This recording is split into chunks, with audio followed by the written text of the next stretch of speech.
Hey, and welcome back to another episode of Faithful Leaders. I'm your host, Jake, and I'm here today with Thomas. Thomas, what is going on with all the faithful leaders out there that you're talking to? Well, in a massive move, Elon Musk bought Twitter for $44 billion.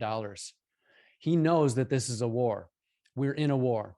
So why did he buy it? He says free speech is the bedrock of a functioning democracy, and Twitter is the digital town square where matters vital to the future of humanity are debated.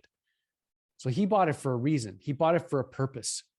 We know as Christians that free speech is good. It's a check against wickedness. But what kind of a war are we truly in? Who are we battling against? So let's look at the implications for faithful leaders. Yeah, this is big news, Thomas. I mean, there is a war going on. So what are we supposed to do about it? Well, three things. Number one, our war as Christians is against the foes of darkness. We do not wrestle against flesh and blood, that's people, but against the spiritual forces of evil in the heavenly places. So what does that mean here? We are proclaiming the gospel. That is Paul's impetus and encouragement to us. Indeed, in Ephesians 6:19, he says, pray for me that words might be given to me to boldly proclaim the mystery of the gospel. And so we're also to do the same. We're to proclaim and tell what is good. And these means like Twitter are great places to do that in the world. So our war is not against flesh and blood. Secondly, words are weapons against arguments, not people. For though we walk in the flesh, we are not waging war according to the flesh. 2 Corinthians 10:3 says, it's very important that we know how to wage war as Christians. For the weapons of our warfare are not of the flesh, but have divine power to destroy strongholds. We destroy arguments and lofty opinion raised against the knowledge of God.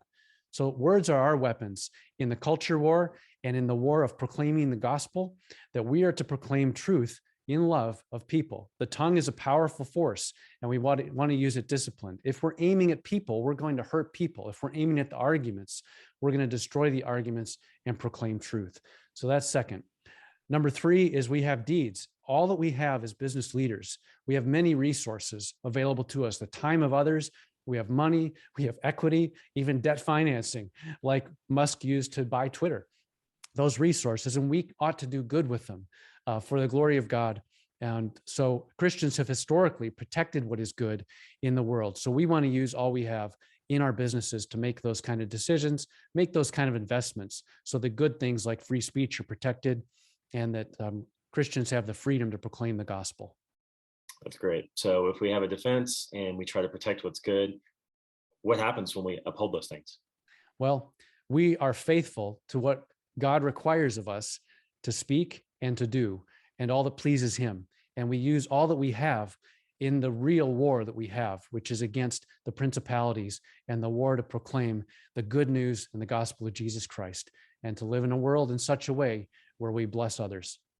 Oh, that's great. Well, Thomas, thanks for bringing this up. It's a huge subject and lots of people are hearing about it, but we want to make sure and always be looking at it through the eyes of a Christian leader. So if you liked what you heard today, if you want to keep hearing about great topics like this, hit the button below. If you're on YouTube right now, subscribe. We'll send it to your inbox right away. Also on your podcast channels, you can subscribe there. But the point is more stuff coming and some great stuff in the past if you missed it. So Thomas, thanks again for the time today.